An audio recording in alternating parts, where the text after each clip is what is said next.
Okay, my name is Tyler Stovall. I'm actually the new dean of the undergraduate division of the College of Letters and Sciences, and as in that position, it's my privilege to be to work with the Berkeley Writers at Work event, which takes place every Tuesday, I believe.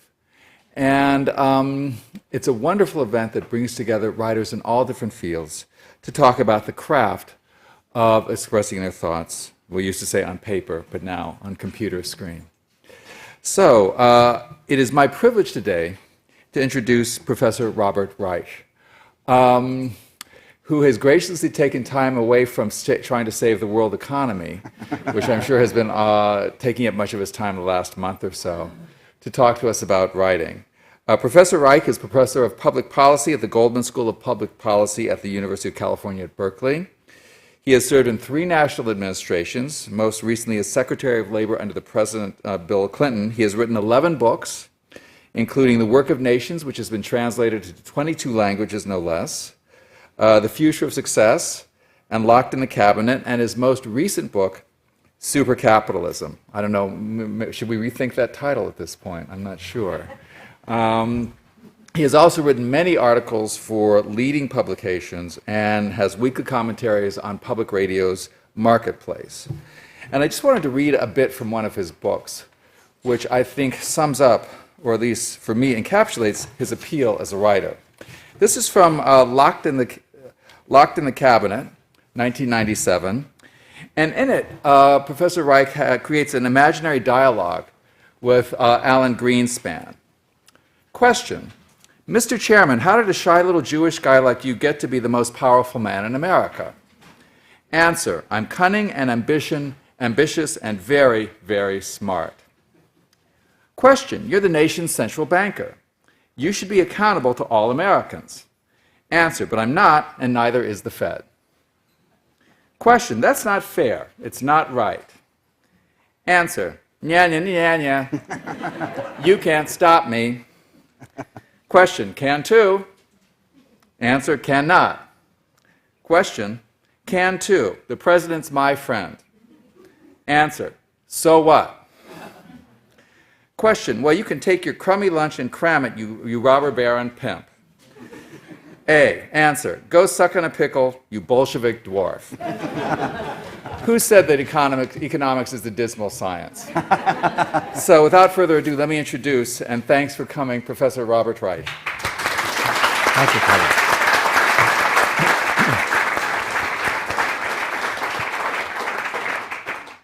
Well, thank you, Tyler. Mr. Dean, maybe I should stand up.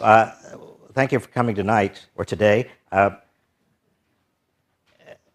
When I got the invitation to come and talk to you as a writer, I must say that my first response to it was to be a little bit shocked that I got this invitation. Because frankly, I do not really go around thinking of myself first and foremost as a writer. To the extent that I think of myself as anything, it is a teacher. And secondarily, somebody who tries to explain. And thirdly, somebody who tries to see large patterns in politics and the economy. And then also as somebody who tries to integrate politics, sociology, and economics in ways that help people understand these large patterns. So writing is perhaps one methodology I use for doing that, but there are others as well. And in thinking about myself as a writer, which I started to do after I got the invitation to come here today, I started to ask myself, well, what do I really know about writing? And I came to the quite humbling conclusion that I don't know very much about writing. I'm very interested in learning from you. I don't think of myself certainly as a successful writer, although my books have sold fairly well. I like writing. Maybe I should emphasize that. I like sitting there thinking and then trying to come up with the right words. And maybe thinking and coming up with the right words is writing. I try to be disciplined about it. And maybe discipline has a lot to do with writing. And by discipline, I simply mean that I try to spend some of every day writing. I wish it could be the same hours every day, because I think that people who use the same hours every day have an advantage. The mind almost automatically, given its plasticity, tends to go into certain motions and certain avenues by habit at certain times of day. I haven't got to the point where I can manage that, because I just have other things that I have to do. But writing every day, to me, is something that is important, and it's important primarily because I enjoy doing it. So there's a lot of joy in all of this. I started writing in the late 1970s. My goal, my whole life, from when I was a little boy, in terms of writing, now again, never thought of myself as a writer, but to the extent that I had a goal that had to do with writing, it was writing for The New Yorker. And when I was I don't know how old, I think I was probably an early teenager, maybe before that. My parents subscribed to The New Yorker. It was about the only quote-unquote intellectual magazine that came into our house. We were not wealthy, but my mother had a lot of interests in art. She was a wonderful artist, and she also admired writing. And so I would pick up The New Yorker, and I would read it. Didn't understand everything, but I admired what I found. And I also loved the cartoons. And so at the age of 10, I started to send in cartoons to The New Yorker. And I started getting rejection slips, and then I started papering my bedroom wall with rejection slips from The New Yorker. And I thought there was something noble about that, because at some point on some talk show on television, I had heard about writers papering their walls with rejection slips from The New Yorker. Then I suppose it was late 70s, I was working in the Federal Trade Commission. And I had just finished my first book with a fellow named Ira Magaziner. Now, how many of you remember the name Ira Magaziner? Okay, few, well, there are about as many as I expected. For those of you who don't remember, Ira achieved some fame in 1994 when he tried to run, and did run, but didn't run very successfully, Hillary Clinton's health care task force. And Ira, well, maybe the best thing to do is to read you something. This isn't about Ira, but it's something that I thought you might find useful. This is April 15th, 1993. This is from Locked in the Cabinet. And Locked in the Cabinet was really the first time that I'd ever tried a different form of writing, a form of writing that was much more personal, more autobiographical, more really what I lived. And it grew out of a diary that I kept, but it wasn't a strict diary. It was more of a notebook. April 15th, 1993. We're in the Roosevelt Room, listening to a presentation about the health care plan. We pore over charts and graphs and tables. It may be a good plan, but it's complicated as hell, and I'm having a hard time understanding it. If I don't get it after concentrating for 2 hours, Joe and Mary Sixpack aren't going to get it after hearing about it for 15 seconds on network television. Not a good omen. Gene Sperling, who was working in the White House at the time, slips me a note reminding me that today is the anniversary of Lincoln's assassination and of the sinking of the Titanic. I recall my classes at Harvard. Some of my students used to regard public policy making as a matter of finding the right answer to a public problem. Politics was a set of obstacles which had to be circumvented so the right answer could be implemented. Policy was clean. It could be done on a computer. Politics was dirty, unpredictable, passionate, sometimes mean-spirited or corrupt. Policy was good, politics a necessary evil. I'd spend entire courses trying to disabuse them. I'd ask them how they knew they had the right answer as policy analysts. They'd dazzle me with techniques, cost-benefit analyses, probability and statistics, regression analysis. Their mathematics was flawless. But I'd ask it again, how did they know they had the right answer? They never did. At most, policy wonks can help the public deliberate the likely consequences of various choices. But they cannot presume to make the choices. Democracy is disorderly and sometimes dismaying, but it is the only source of wisdom on this score.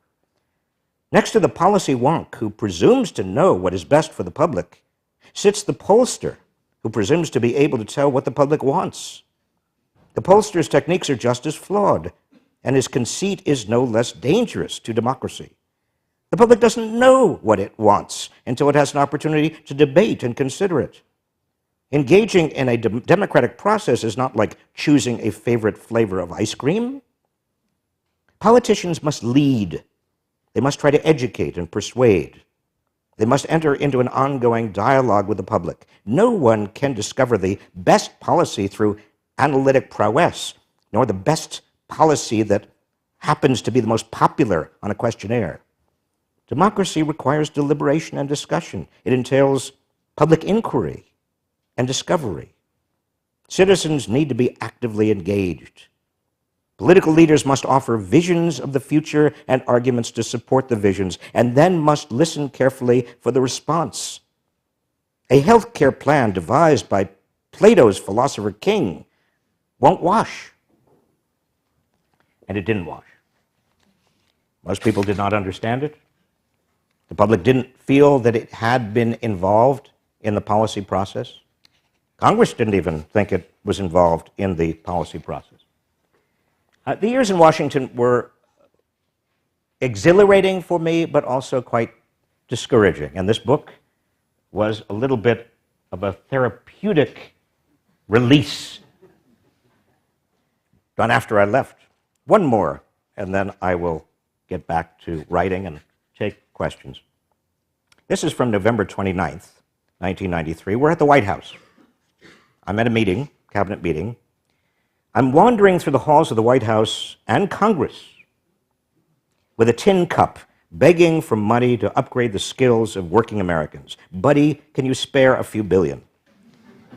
The biggest single pool of discretionary money in the federal government, in the world, is the military budget of the United States. We've won the Cold War, yet are now spending more on defense than we did in 1980 when we faced the Soviet Union and the Warsaw Pact.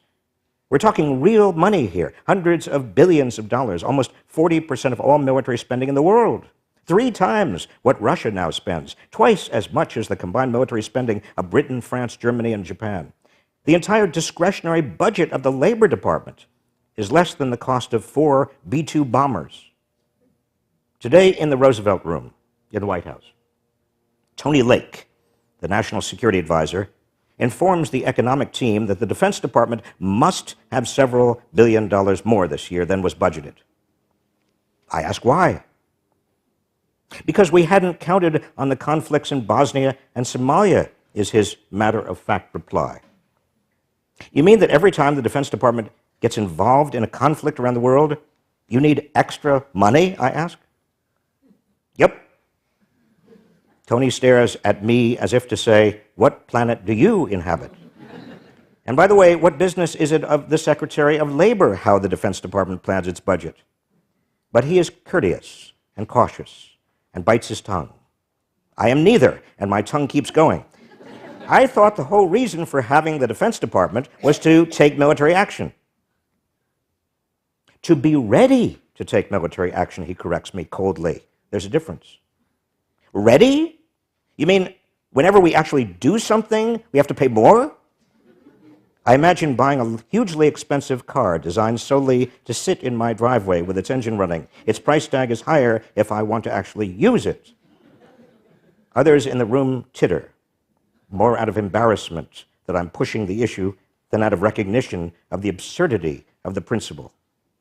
Our goal, he says dryly, without looking in my direction, is readiness.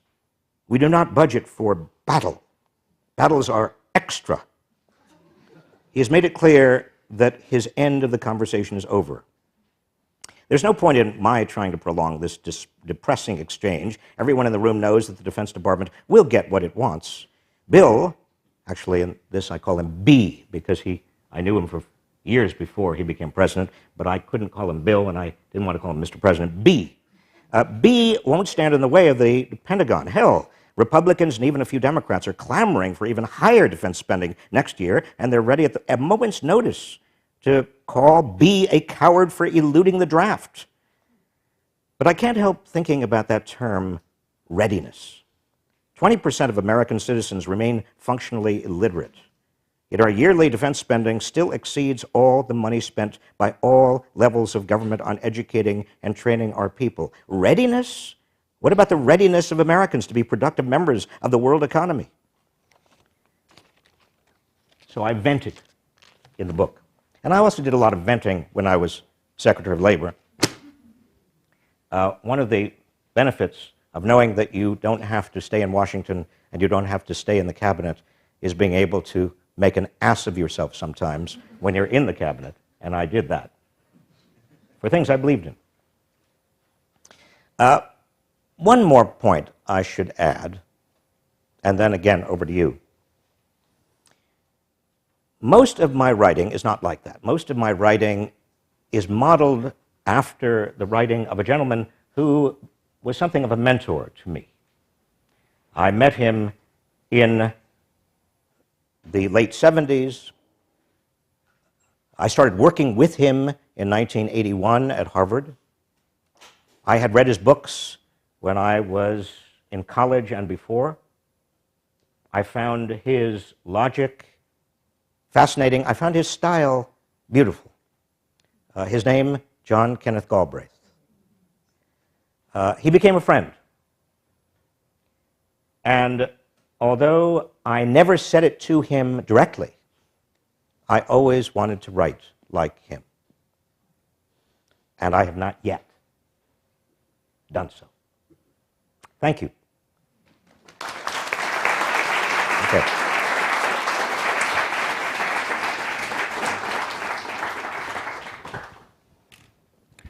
Well, I'm thrilled to be able to talk to you today. I must say, though, that usually for these events I try to read everything I can by our author, and you actually write faster than I read. And so I'm far behind. I've read 6 of your books and many of your articles, and I try to keep up on the blog, and I can't.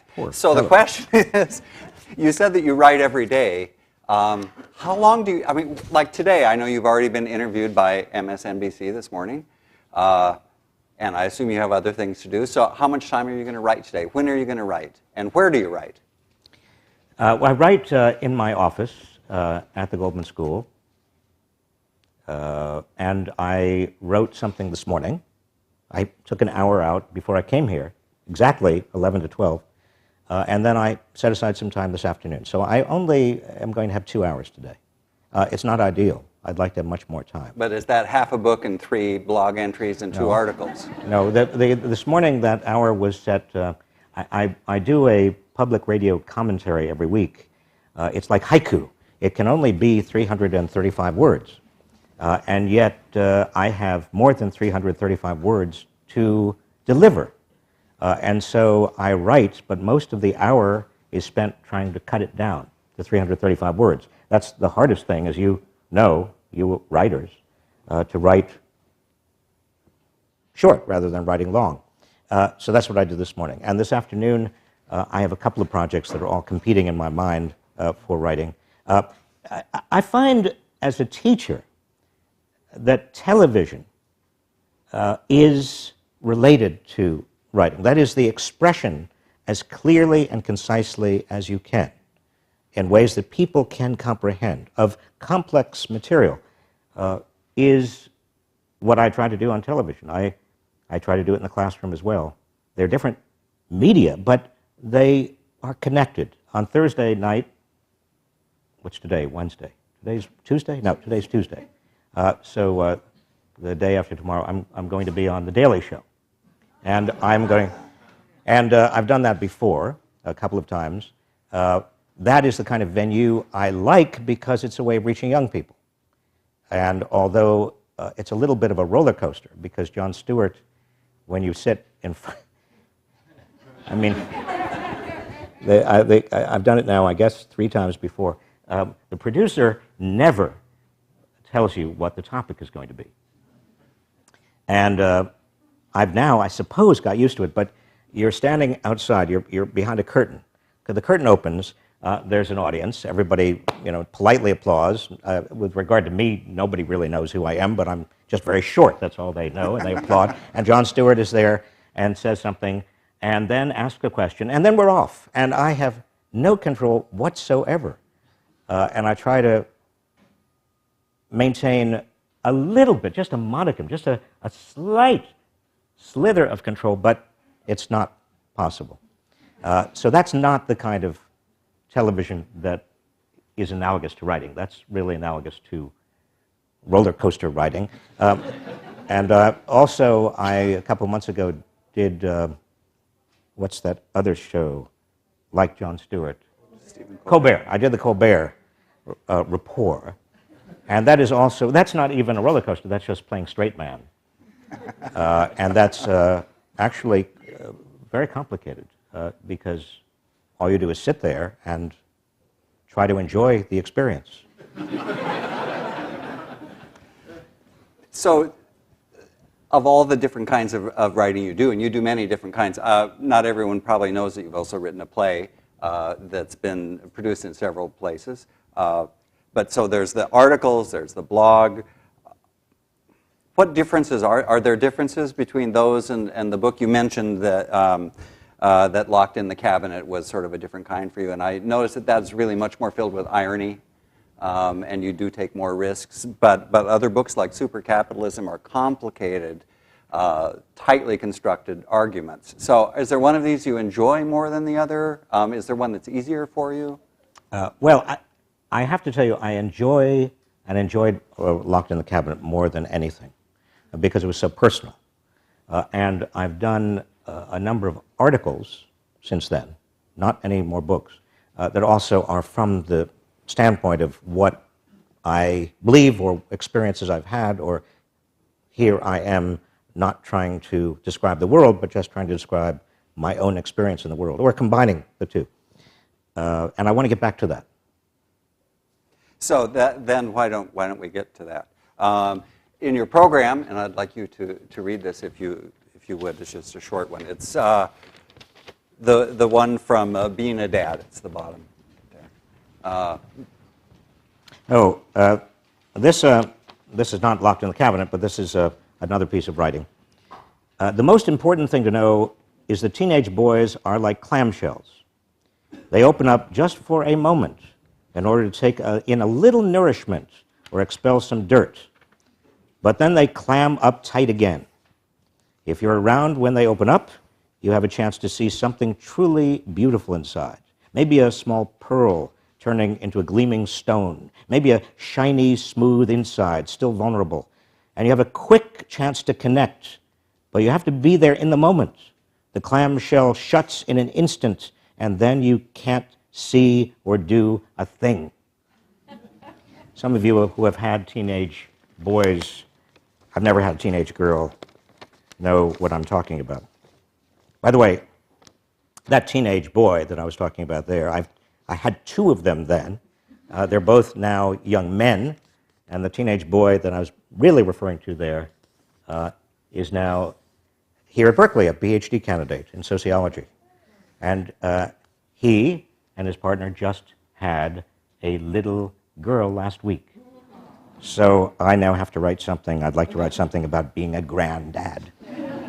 So this piece is different in several ways, it seems to me. First of all, you're not given too extensive metaphors. You do use them, but you, unlike other people, use them for particular reasons.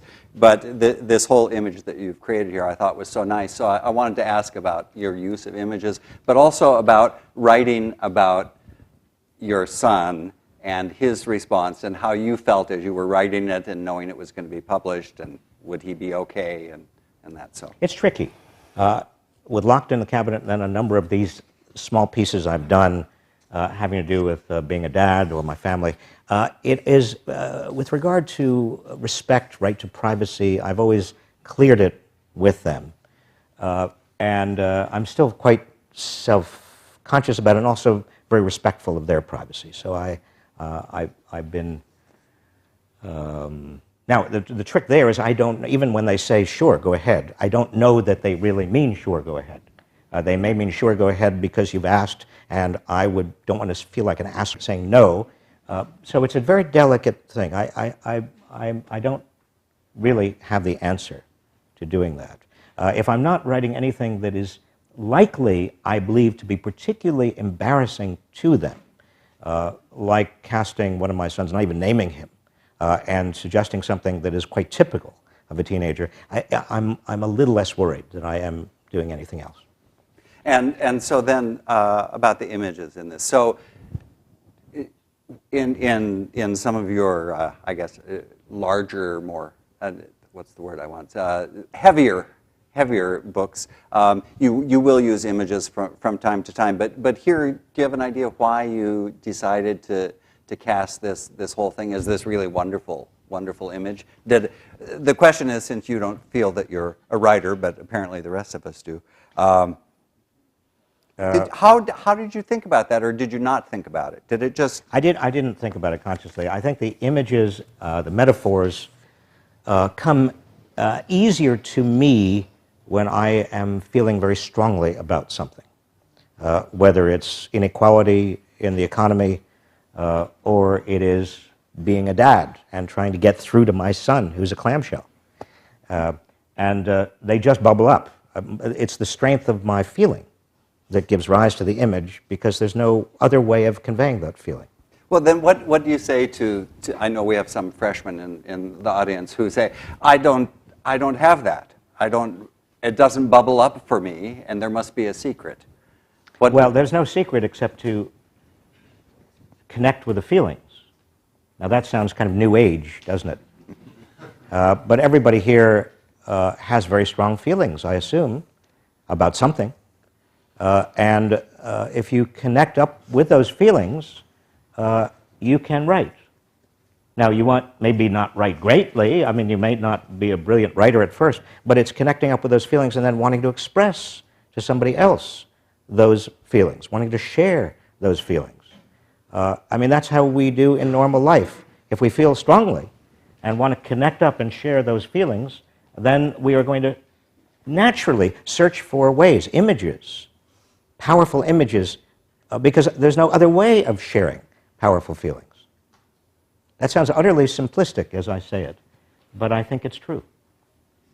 I was going to ask you whether it's more difficult or easier to write as the world is crumbling around us. But you've sort of answered that if you feel strongly about something. But do you feel in these times that it is easier for you to write? Or well, the world because you have so much to... the world has been crumbling for some time now. It is... no, I think... take, for example, widening inequality. Now, that began to be evident in this country in the 1970s. We could see that there was a profound departure from what had been the case in the 40s and 50s and 60s. And the United States was lurching toward widening inequality. Now, in the 1970s, when I started to pay attention to it, I was concerned. In the 1980s, when I was a professor and I could study it more and try to figure out why, I was getting more concerned because the pattern was showing itself to be even worse. In the 1990s, when I was Secretary of Labor and presumably had some responsibility for it, it almost drove me crazy because I felt so constrained in what I could do, even though I presumably had some power to do something about it. And now it's become, well, it's almost out of control. So that's the kind of issue that I can not only feel strongly about, but want to write about. The question of business ethics, which is almost an oxymoron. I began writing about this years ago, and now, again, I'm seeing the consequences of yet another massive failure to understand that the private sector, if it has no ethical grounding at all, there's just no set of regulations that we can possibly come up with that can keep our economy on keel. And so the question of what business ethics actually are, what should we expect of corporations and Wall Street, other than this absurd public relations stuff called corporate social responsibility, which, by the way, I find, and again, I just, the more hypocrisy I find, the more I get upset. Hypocrisy upsets me. I'm not cynical. I'm an idealist. I'm a Frank Capra Democrat. I'm a cornball. I'm a romantic. I'm an idealist. And I still have people say to me, how can you be, after being in 3 administrations and seeing all of that, how can you be an idealist? And I say, what alternative do we have? I mean, if we're not idealists, what a miserable world we would live in.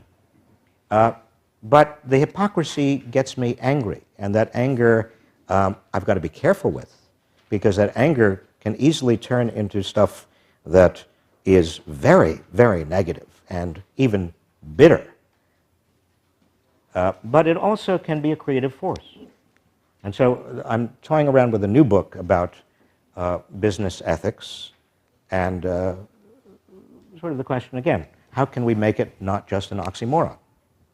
Do you sometimes write these things and then cross them out, or these things that you think you've gone too far, that you were just talking about? I mean, do you actually write them down and then discard them, or do you try not to write them down at all? I know that there's one theory that you should, it's the letter that you never send. You get it all out and then you burn it. Well, I don't burn them. They're on my computer someplace. But I do try to cool off. But it's the same cooling off that I would use with regard to writing about my children. Powerful emotions are very important, but if those powerful emotions are not somehow channeled and tamed in some way, so that you can actually communicate. I mean, if it's just powerful emotion, think of your interaction with somebody else. You just sputter. To really share, to express, requires a little bit of empathy for the other person and some self-control, perhaps some irony, not too much. I think people indulge in much too much irony as a way of distancing themselves. I try to cool off, and I try to ask myself, how can I best express this? The marketplace commentaries are especially hard because, again, you only have 335 words. And the hypocrisy or the problem is so large. I wrote something this morning on what I hear over and over about the meltdown, that the Wall Street meltdown and everything that's going on in the country right now has a lot to do with Americans living beyond their means and people going into too much debt. And it's kind of a day of reckoning. And every time I hear that, my skin crawls because median wages are going down. And the reason people are going into debt is just to keep up with the bills. And all of their bills are going up. And so the problem cannot be the people living beyond their means. The problem is that their means are dropping. And by reframing the problem, so what I tried to do this morning was write a very 335 words on that topic. Now, I am steaming. And I'm searching for ways, very low-key, powerful, not so powerful, I don't know what I'm searching for powerful ways of expressing that simple thought. So that leads to a question about drafting and revising. And let me start with, and also who reads your work and when. So one of the acknowledgments in Supercapitalism was, several people subjected earlier drafts to the sort of withering criticism only close friends can be counted on to provide. So clearly at points in some of your books, people do read. But so let me ask it in 2 ways. So first of all, about drafting, and then about who reads your work and how you respond to criticism. Apparently you like a little withering criticism. I like it. It's very hard to get withering criticism, because, especially from friends and people you trust, because they want to be friends. They don't want to give you withering criticism. So I have a number of friends, maybe 3 or 4, who I can trust. number one, trust that they will give me withering criticism, and number two, trust that their withering criticism is pretty much on the mark. I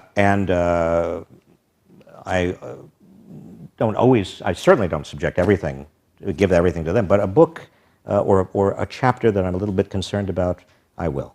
And drafting, how much drafting do you do?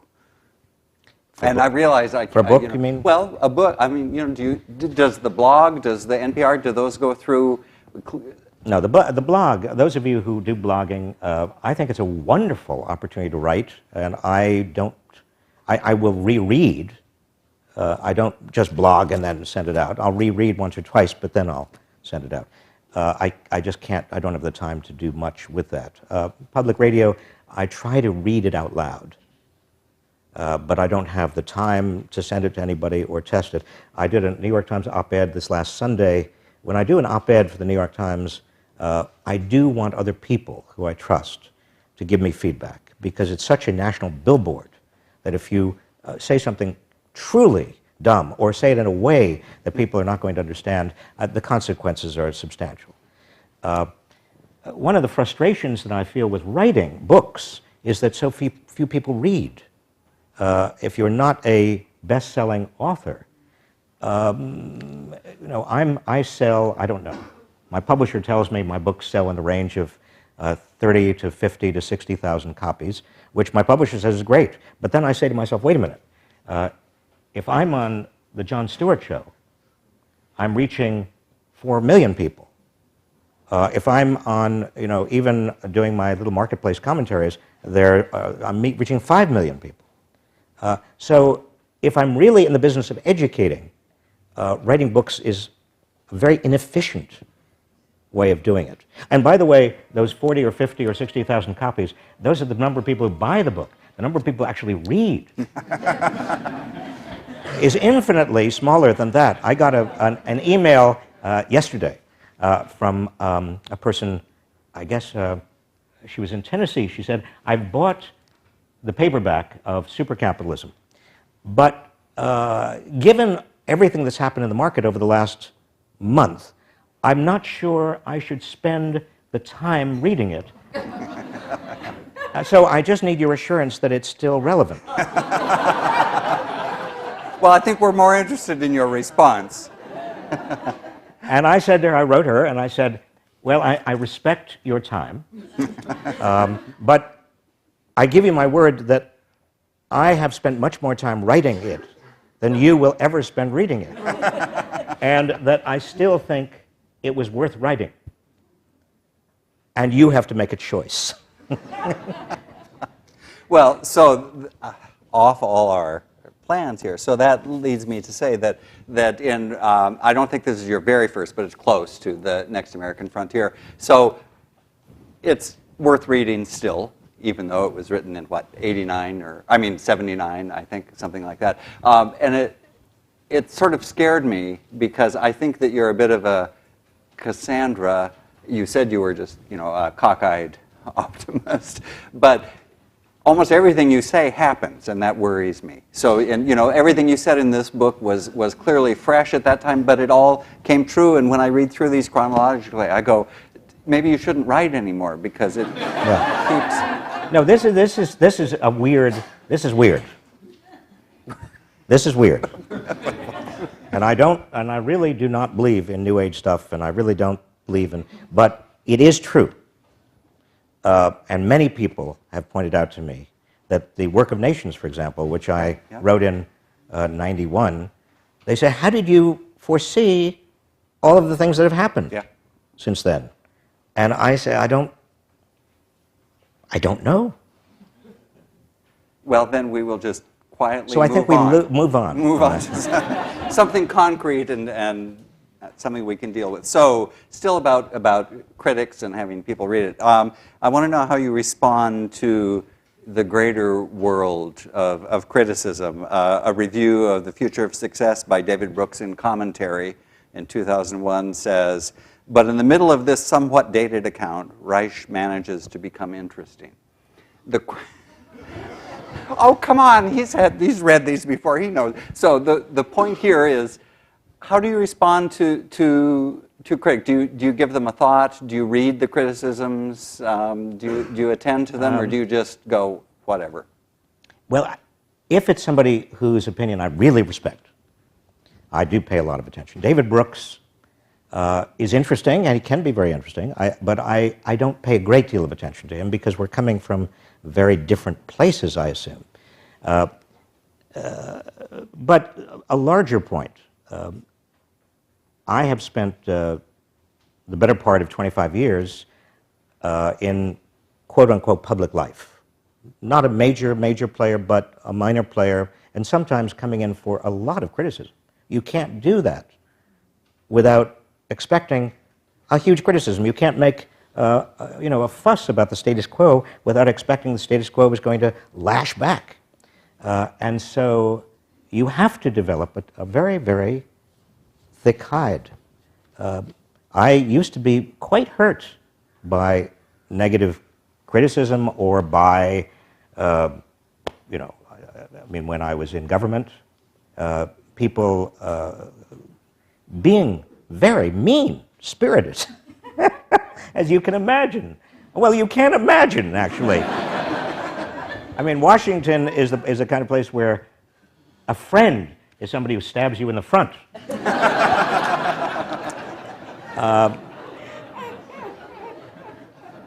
But you just after time, and maybe this is just a matter of getting older, you just say. So, let's follow up on that joke. I have something here from Reason, and I want to talk about humor in the books, not Locked in the Cabinet, because that there. As we talked about, there was irony in that, and you did have sort of a good time. But even in books that are not meant to be filled with joke after joke, you do use some humor, and I thought you might read. I think I've marked it for you. This is a passage I want you to talk about putting in a joke that's sort of not germane, but it is germane to the discussion. Dad was a member. My father, Dad, was a member of what's now called the Greatest Generation. He lived through the Great Depression and served in World War II, although he wasn't exactly a war hero. He spent most of his time during the war taking urine specimens. One day, a country boy approached his desk. "What am I supposed to do?" the boy asked. "Pee into one of those jars," my father answered, pointing to the row of small containers on the wall. The boy looked surprised. "From here?"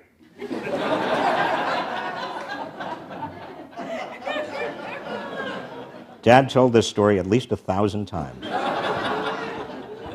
So I forgot that was in there. I know things about these books.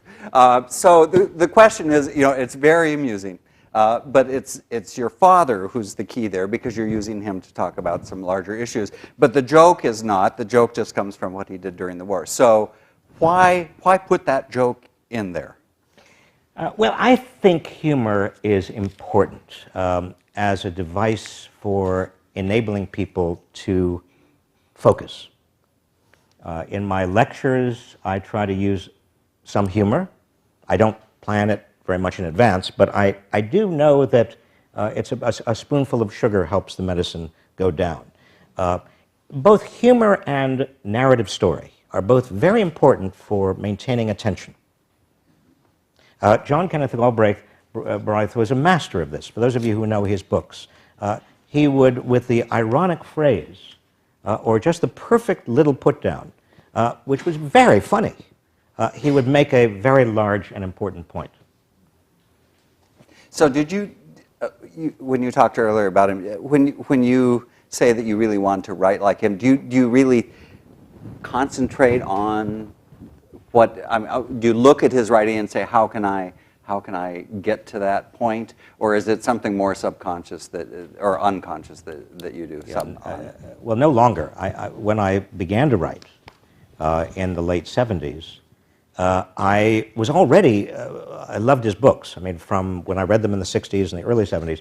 So I did then, when I started to write, reread some of the books and ask myself, what is he doing? How does he do this? But I haven't for years. So let's try. Again, I'm fascinated by your very first point that you didn't consider yourself a writer until we invited you to this. So I want you to read one of the passages that I think is the most, I can give you this uncrumpled copy. So this one from Reason. It just strikes me as a really beautifully written passage. Taking these boomer adolescents out of their homes simultaneously in the 1960s, squeezing so many of them into holding bins called universities, letting their hormones rage, allowing their anti-authoritarianism free reign. And you had a formula for spontaneous combustion. Add in a civil rights movement that ignited the hopes of blacks until it got bogged down in northern inner city poverty, and you had an explosion. Mix in a deeply unpopular war in Vietnam whose casualties were escalating, and a draft that threatened to force most young men to fight it, and you had a revolution. So it's a beautifully constructed paragraph, and I'm not asking you to reconstruct what you were doing when you wrote this, but to talk about how a paragraph like that comes out. Do you feel like, if you can remember, did it take rewriting, or did it earlier? You said sometimes things just flow, but this is, it's so nicely constructed.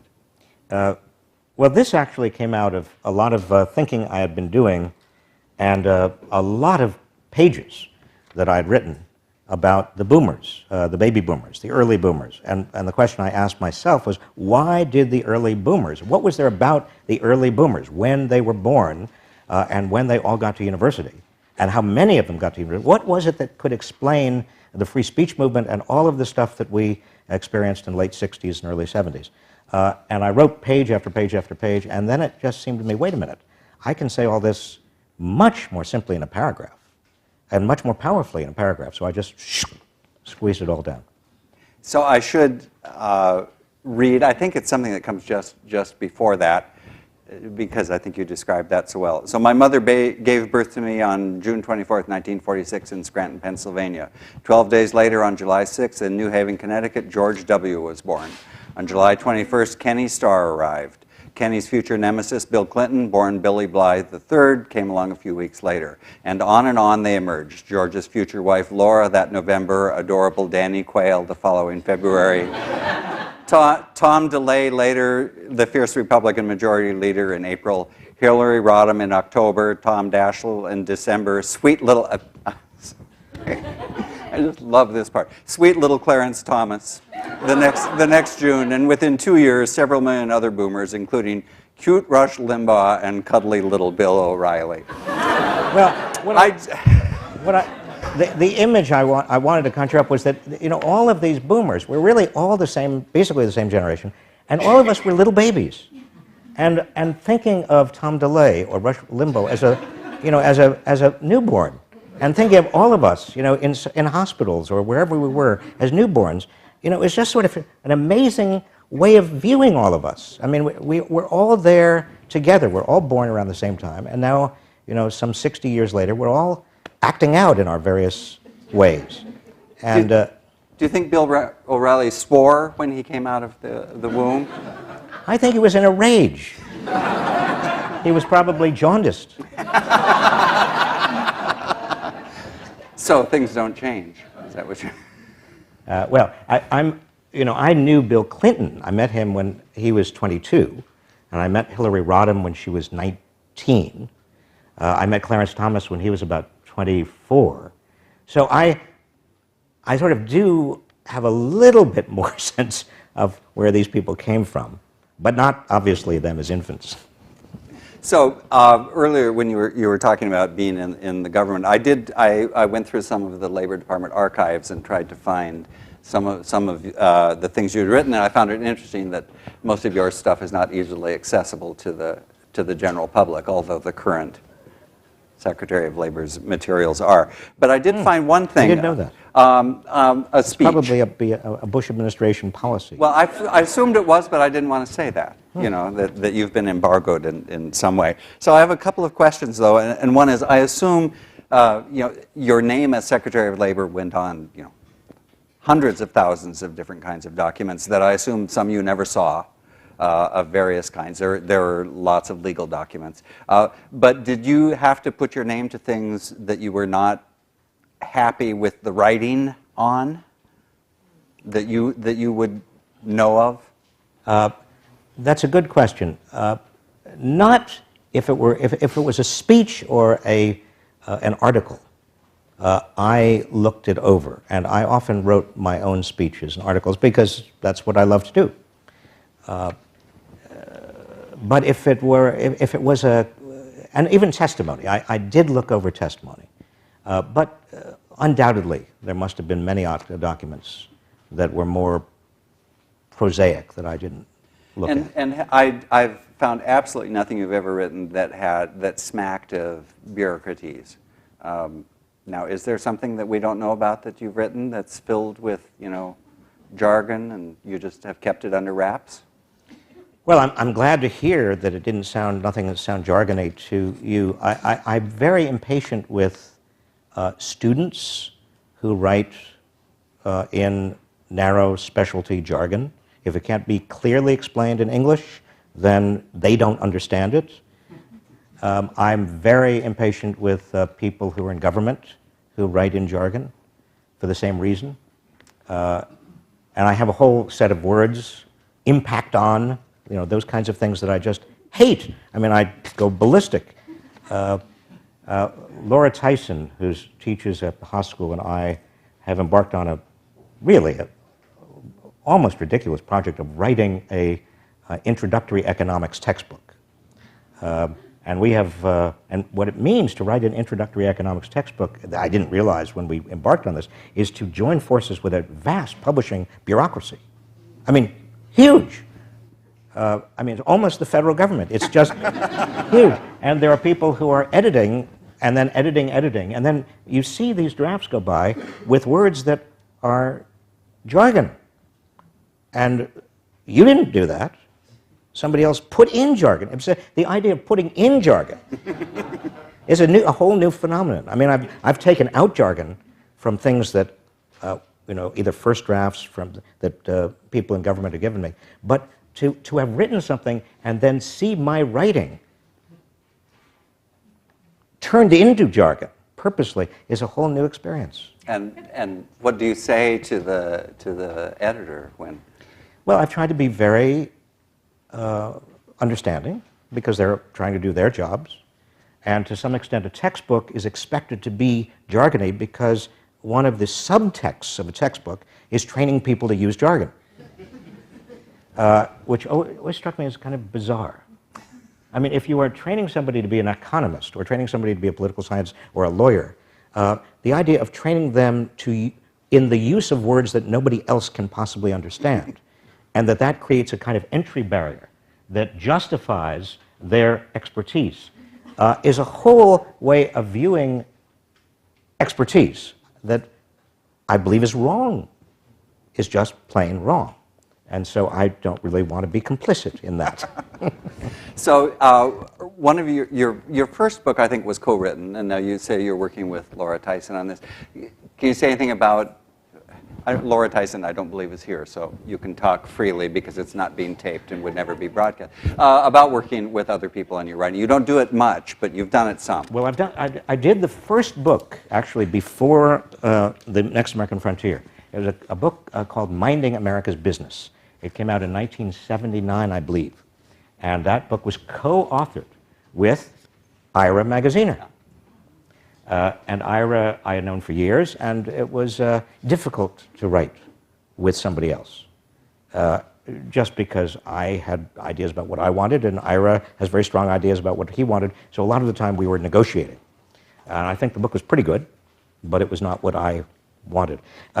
The only other book I've written with somebody else was with somebody who was a colleague of mine at the Kennedy School of Government at Harvard, who is and was a very dear friend. And writing with a very dear friend, who you respect a great deal, is actually kind of fun. And I enjoyed that experience. Writing a textbook is a totally different phenomenon. Laura is and has, she has been for years a very close friend. And we were in government together. And so that's pleasurable, but I think she's as frustrated as I am. So there's one more thing I want you to read, but before we get to that, maybe talk more about other things that you read, and is there a conservative writer, oh, I hate to even ask this, but maybe there's a good answer. Is there a conservative writer whose writing you admire? I don't really read for conservative or liberal. In fact, anybody who is so patently conservative or liberal that their writing reeks of their ideology is not very enjoyable for me, because it's predictable. I know the moves. I can tell you exactly where they're going to go next. No, I like writers who are interesting, who, if they're nonfiction, who are provocative. For example, Robert Reich has written some very interesting books. I like to read him. But in the nonfiction area, I am most interested in history and biography. I just enjoy Well, history. and that's also something that reading your books becomes evident, is that you do base, you don't just start an argument, but you usually base it in a strong historical context. And so I assume that comes from your reading, but also some need or something you perceive on your part to ground all of these things in history and not just start off in the middle of something. Again, I want to stress that in my worldview, politics, economics, sociology, and also history are all inextricably bound together. That it's very difficult to think about one without thinking about the others. Some of you may know that in 1890, Alfred Marshall wrote his great Principles of Economics, which took the whole field of economics out of what had been an interrelated field called political economy. And before that, it was all moral philosophy.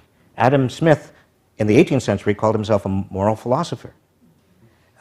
And we have gained a great deal by specializing, but we've lost a great deal as well. And so one of the things I enjoy intellectually is trying to piece some of this back together. So a mechanical question about this. So the books are filled with history, and then you're pulling in other economists and sociology. How do you organize yourself when you're writing one of your books? Where do you have little card catalogs? Does this all come out of your head? Where, the footnotes are I wouldn't say endless, but they're long and substantive. Most of us can't get a 2-page argument down and have it make sense, and you do a whole book and with all these references. We want the secret, the easy to apply secret. I'll tell you, the 2 books that I've written that have been hardest to write were the most recent, Supercapitalism, and before that, The Work of Nations. And they were the hardest to write because I was trying to rethink a lot of what Galbraith used to call conventional wisdom. And it hurt my head, honestly. I mean, almost literally hurt my head. And it was a little scary because I was beginning to see a pattern that was not the normal, appropriate, conventional view. Well, I mean, I just quite honestly, I found it exhausting. I mean, I went through a year of research and then a year of writing, and it was terrifying and exhausting. It was not easy, and it was not particularly a lot of fun until I got to polishing. And so is this research is it on your computer, and do you retrieve it that way, or is it a mix of computer and stacks of books? And it's all sorts of places. It's a very unsystematic to begin with. It's at the early stages, I'm just going everywhere. I'm making notes to myself. I'm reading as much as I can. I'm leading to other things. It is very chaotic. But I tell myself it has to be chaotic initially, because if I'm going to see patterns that have not been seen before, or at least I have not seen before, I've got to just look far and wide. But then, hopefully, after a year, and actually I said research for a year, but there's usually another year before that, which is just trying to come up with hypotheses. After a year of that, I begin to do some research. But even that leads down a lot of roads that go nowhere. So I wish I could tell you that there was a methodology in the madness, but there isn't. It's just madness. Well, it comes out as methodology. Fiction. Do you read fiction? And after having read some of the dialogues, I think it's in the program, the one with you and Alan Greenspan, and I know you've written the play. So do you read fiction, and is there fiction in your future? I feel like there's fiction in your future. There may be. I would love to write. I don't know that I have either the time or the temperament or the courage to write fiction. I like plays, and I don't know why I wrote the play that I wrote, except that I just wanted to write something. It was after the 2004 election, and I was very frustrated, and again, I was looking for therapy. And so I wrote a very silly and ribald, and probably it will get me into trouble because it is quite indecent play.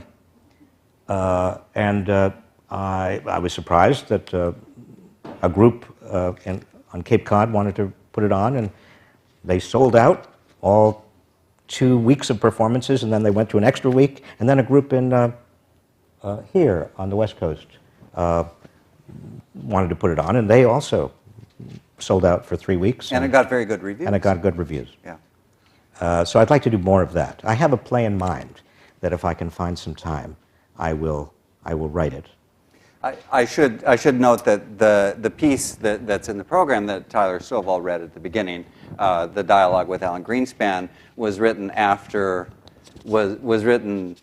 You had gone to lunch with Alan Greenspan, and you expected a hard-hitting discussion, and it was sort of subdued and laid back, and then you say, and this is the dialogue that I sort of thought we would have. And by the way, it's been cut. You really need to read that because it's much longer, but we tried to pick out just the good parts. Alan Greenspan. They're all good parts. They're all good parts. Yeah, I found Alan Greenspan.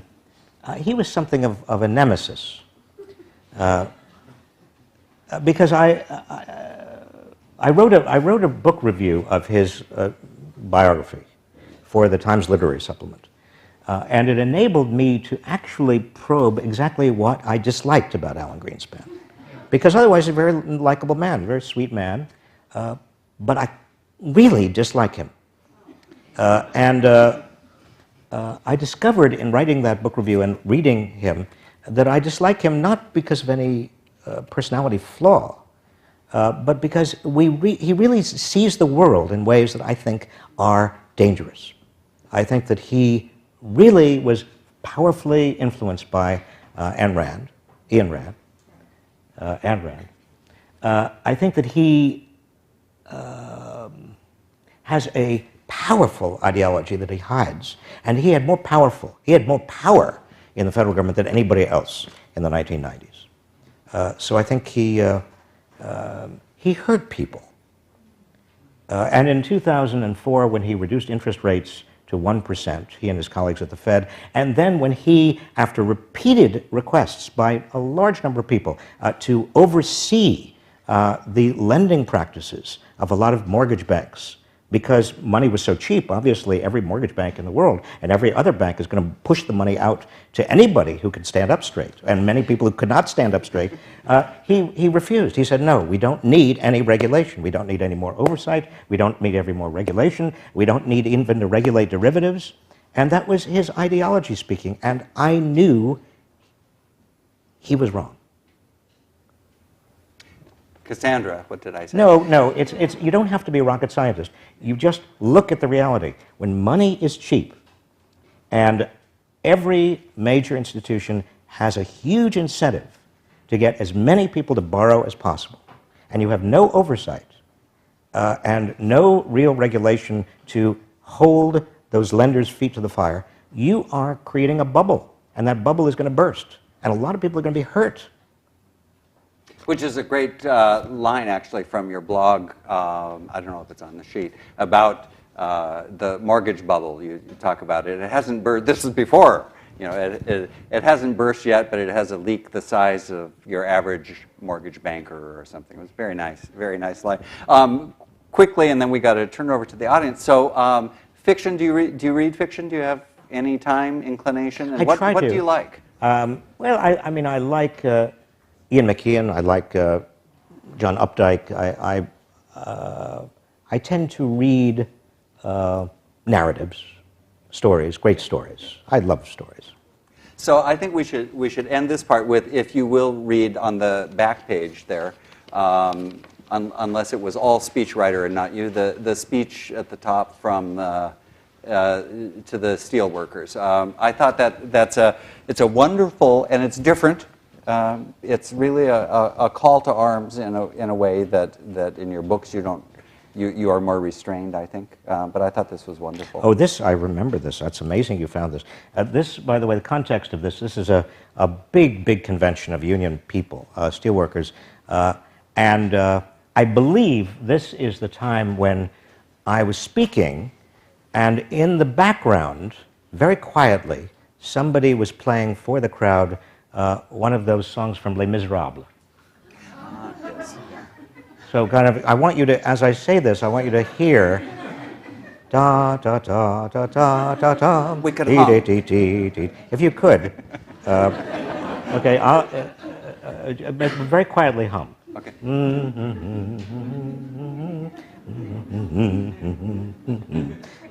Steelworkers of America, you have been on the front lines of defending working Americans for much of this century.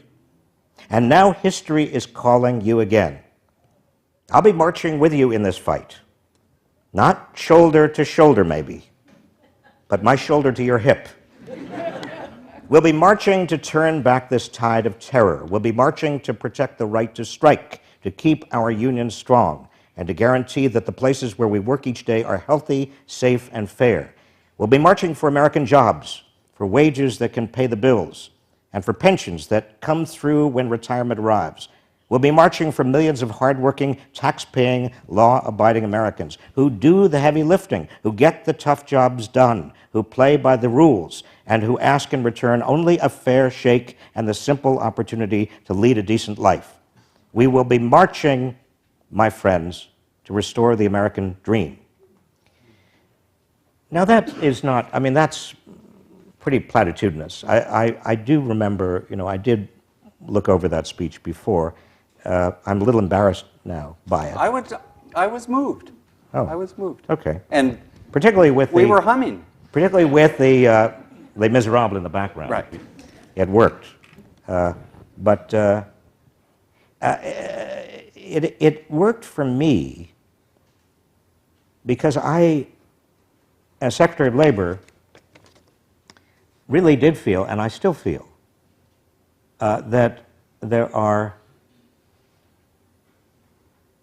huge numbers of people out there who are getting screwed. And the system is really unfair. I'm not going to get cynical about it. I think we may be on the verge, of electing somebody who has the right values. I think if Obama is elected, there will almost inevitably be a period of time where people are in delirious honeymoon and then will be dismayed by the limits of politics and will blame him, and there will be, as there always is, a kind of disillusionment. But believe me, it will be and make a huge difference.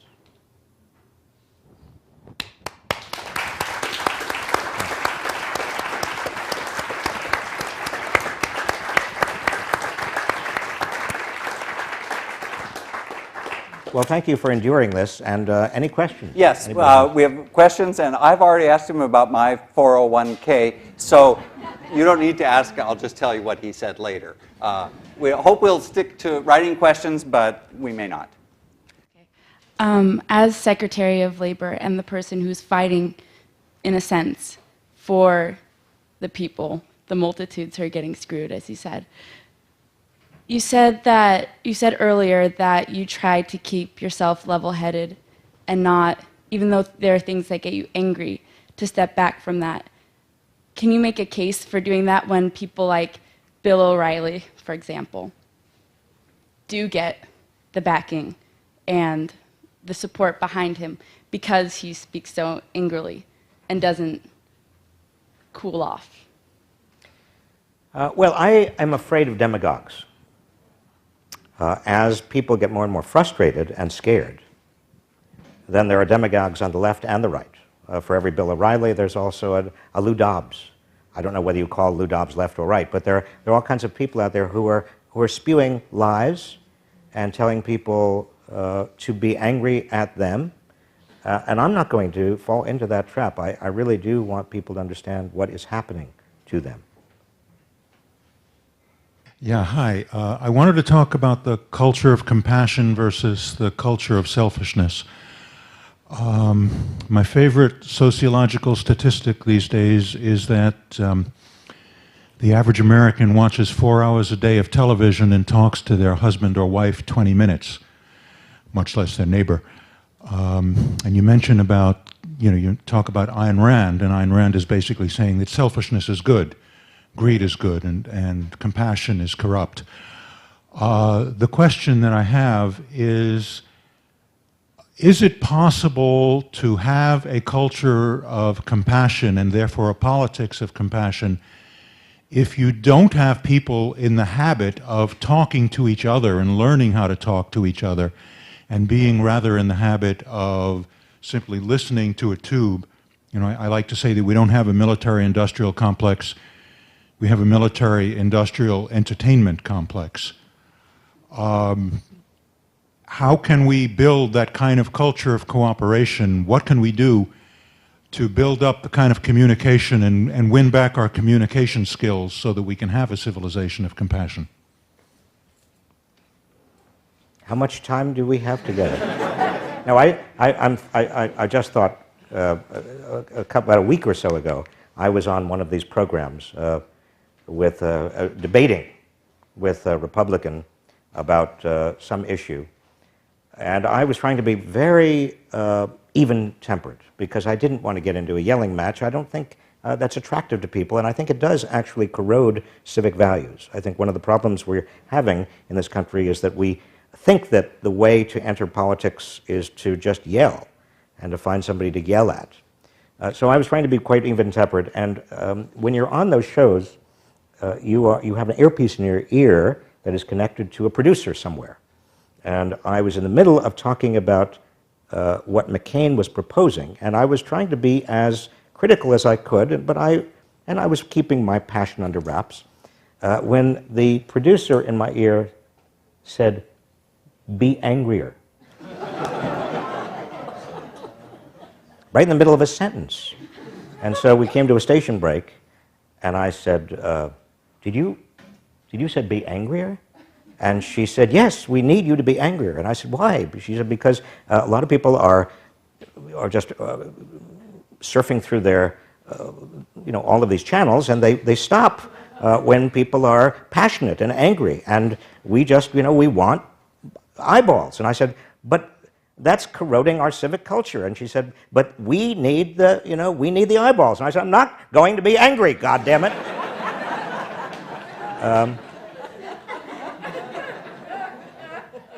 So I think that you are right in the sense that the models we have of civic discourse are unfortunate.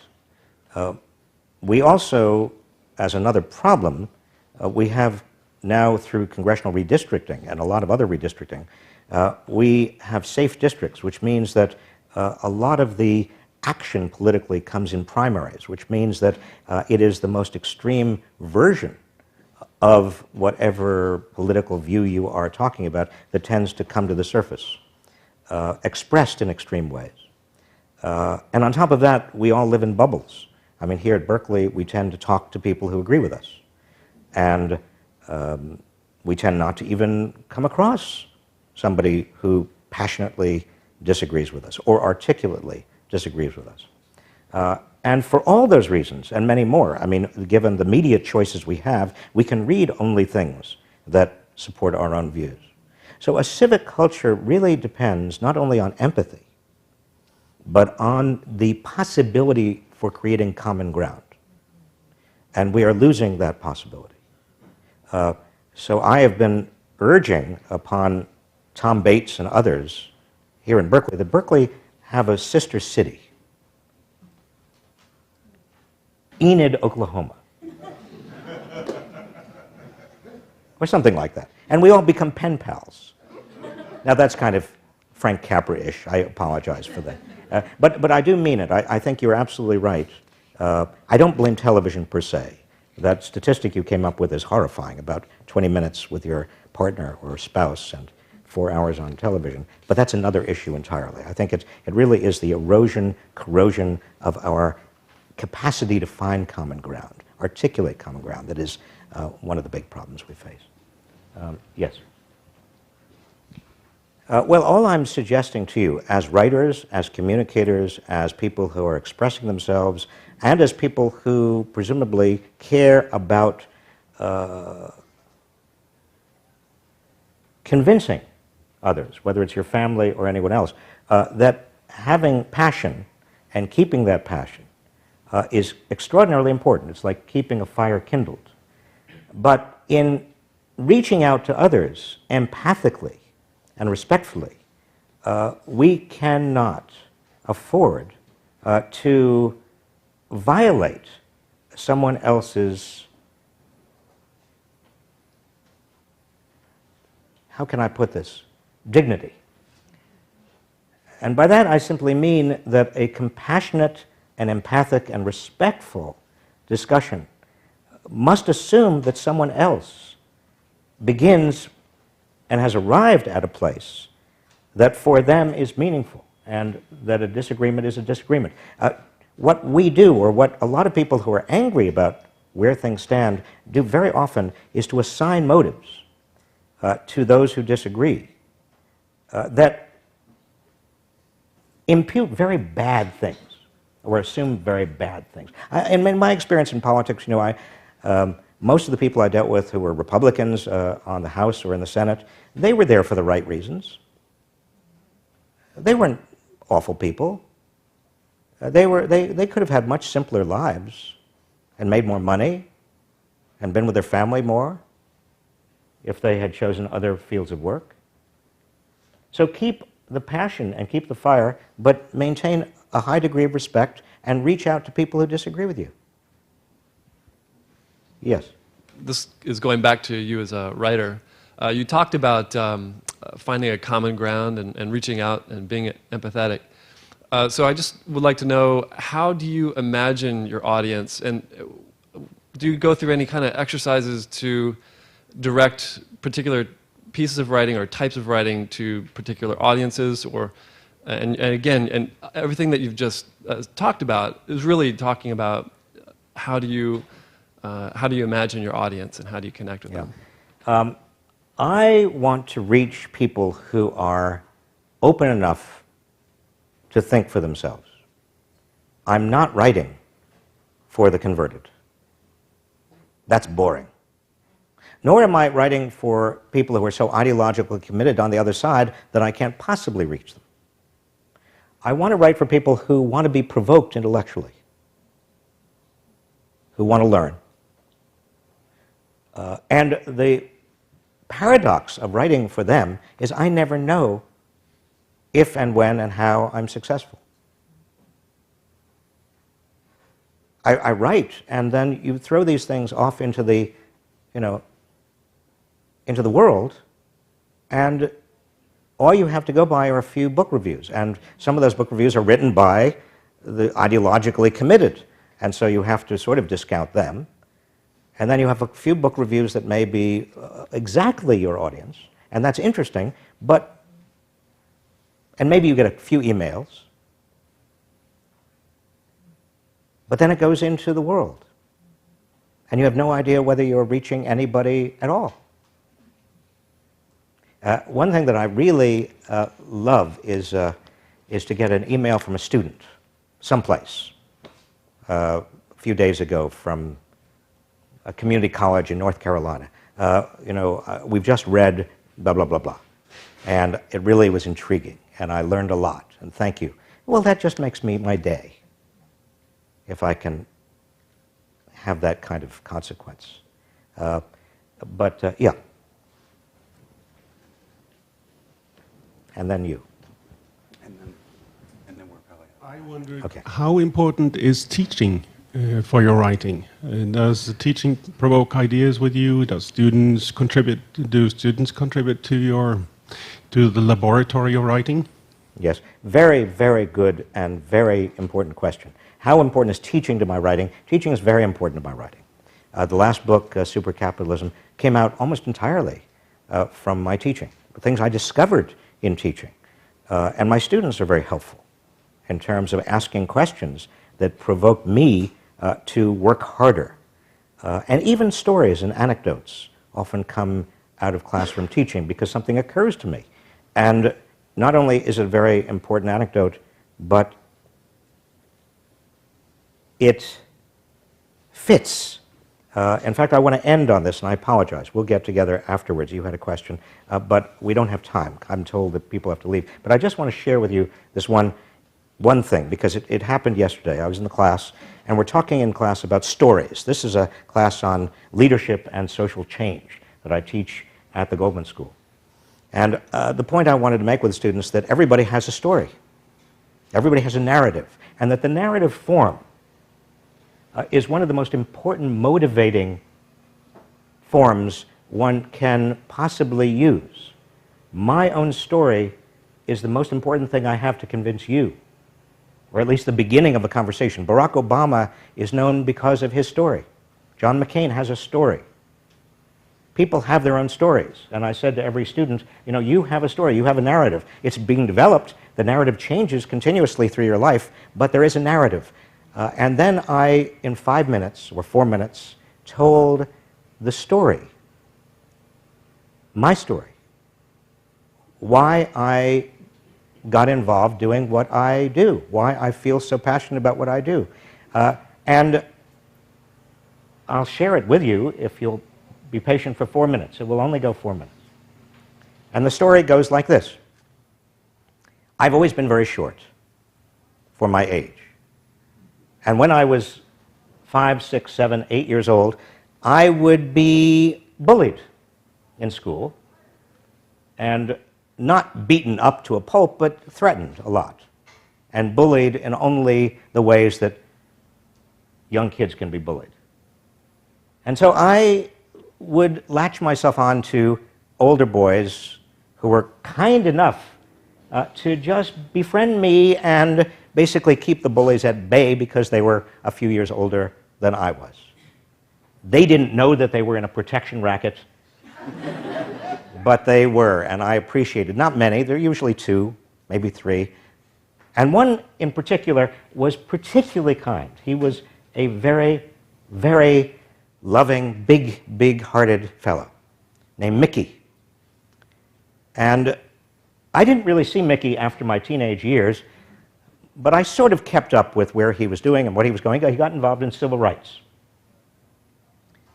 And in Freedom Summer, 1964, Mickey went down to Mississippi to sign up voters. His name was Mickey Schwerner. And Mickey Schwerner, along with 2 other civil rights workers, were met by the sheriff of Philadelphia, Mississippi, who, along with about 12 others in that town, shoved them into a station wagon, and at night took them out into the country and brutally beat them until they were dead. When I heard this, that the person who had kept me from being bullied had been killed by the bullies, including a sheriff, it moved me so powerfully that I, in my own understanding of my own narrative over time, decided that I had to stop the bullies. I had to do whatever I could to protect people who were powerless. And that's the story of what I've done with my professional life and, to some extent, my private life. And in telling that story yesterday, just like I did today, it brings me almost to tears. But I'll tell you something. The narrative and the story is the way in which we communicate our passions, the way we teach, the way we generate and communicate lessons and values. And that, for writers, is one of the most basic and fundamental truths. Thank you.